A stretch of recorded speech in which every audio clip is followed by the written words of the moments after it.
Buenas tardes, profesora. En esta ocasión nos toca en nuestro trabajo final a la compañera Gabriela Andrade y mi persona, Suelica Ríos, el tema la expansión norteamericana y la doctrina Monroe.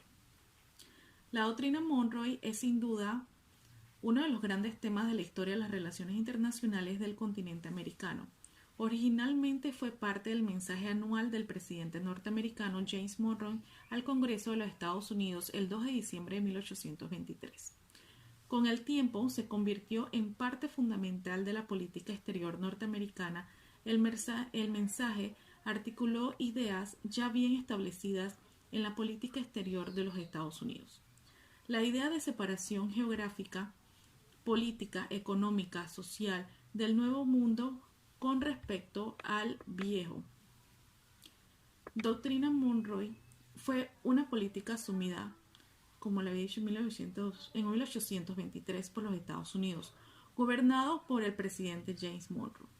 De allí su nombre. Respecto al resto del continente americano, cuyo espíritu se resume en la frase América para los americanos.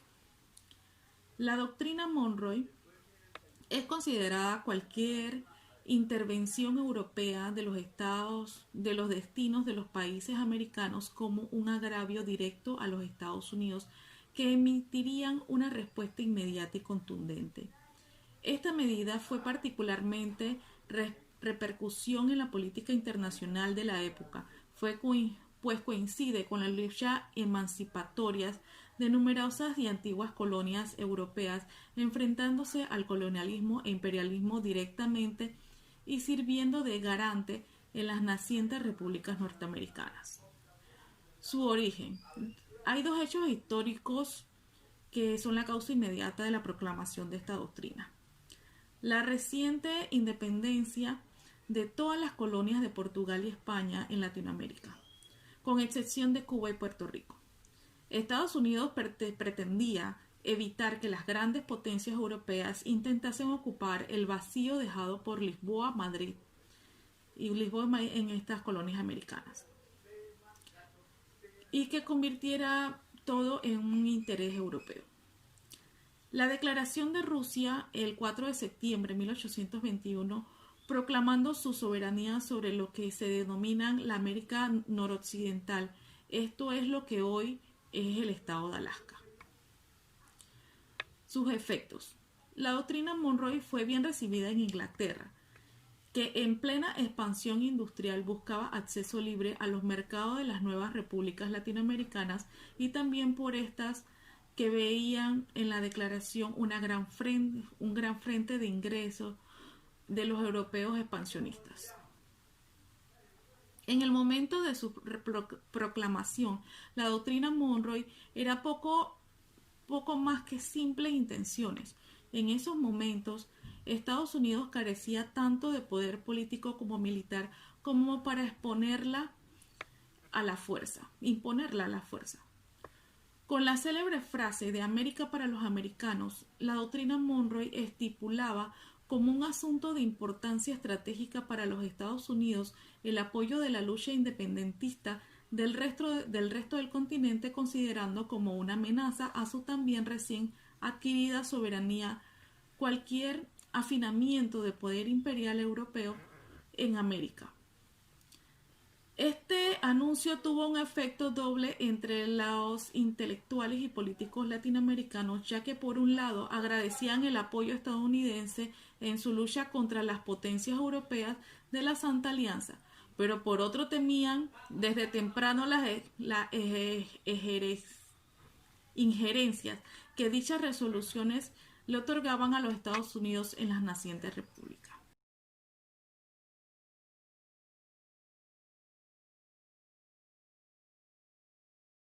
Buenas tardes, profesora. Mi nombre es Gabriela Andrade y les voy a hablar un poco sobre la expansión territorial de los Estados Unidos. Al final, el proceso desemboca en una guerra contra México. Por el Tratado de Guadalupe Hidalgo, México tuvo que ceder no solo Texas, además la parte continental de California y Nuevo México. En la última etapa, después de anexar territorios, se encontraban semivacíos, aunque con algunas poblaciones indígenas que se expulsaron. pero tiempo después, con la llegada de los colonos provenientes de Europa, terminaron convirtiéndose en estados, que se fueron incorporando a la Unión. Son los casos de la mayoría de los estados del Medio Oeste y del oeste de los Estados Unidos. Sin lugar a dudas, en el siglo XIX se puede definir para los Estados Unidos con el término de expansión en los ámbitos demográfico, territorial y económico.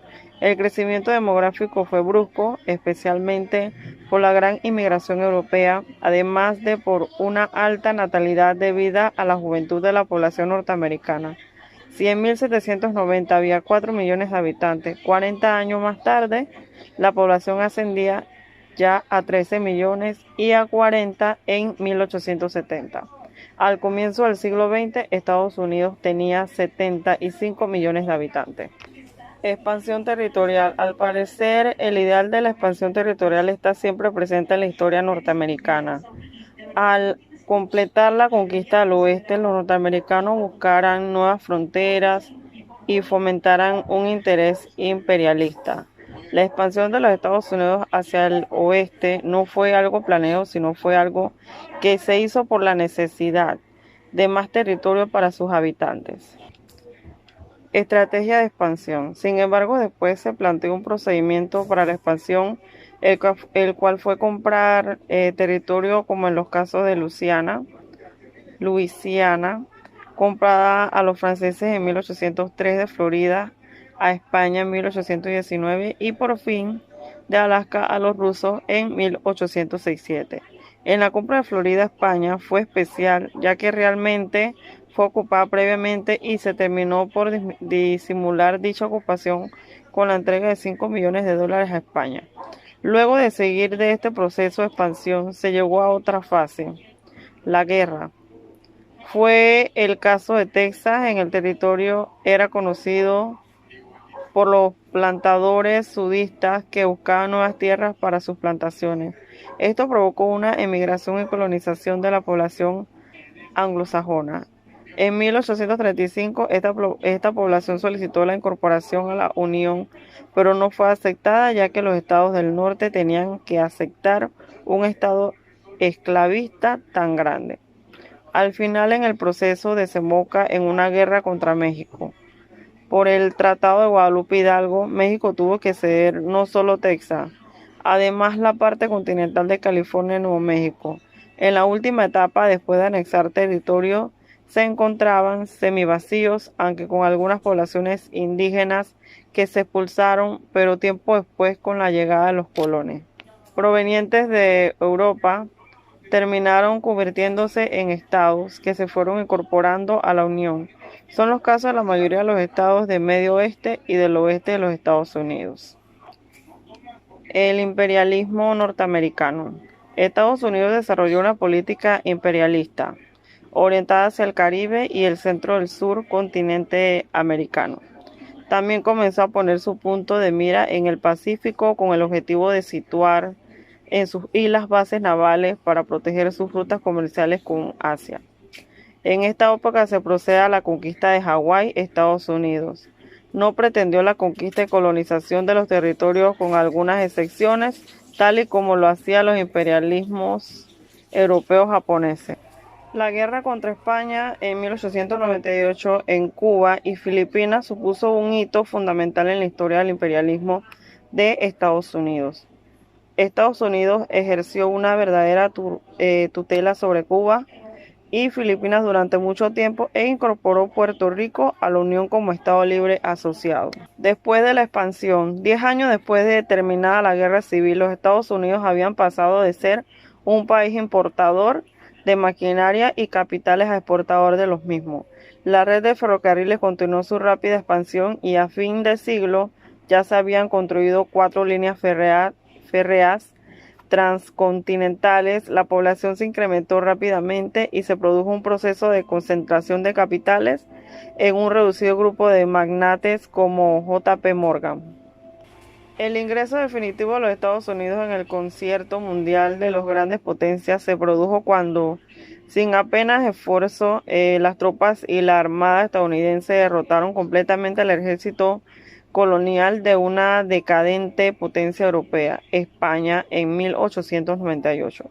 Como consecuencia de la guerra hispano-estadounidense, Cuba fue declarada oficialmente independiente, aunque los Estados Unidos se reservaron por un tiempo el derecho de intervenir en ella, convirtiendo la isla en poco más que un protectorado.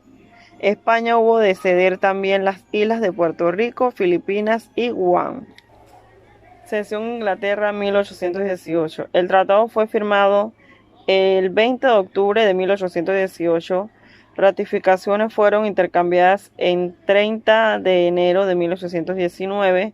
La Convención de 1818, juntamente con el Tratado de Rush-Bagot de 1817, marcó el inicio de la mejoría de las relaciones entre el Imperio Británico y sus excolonias, y preparó el camino para relaciones más positivas entre los Estados Unidos y Canadá.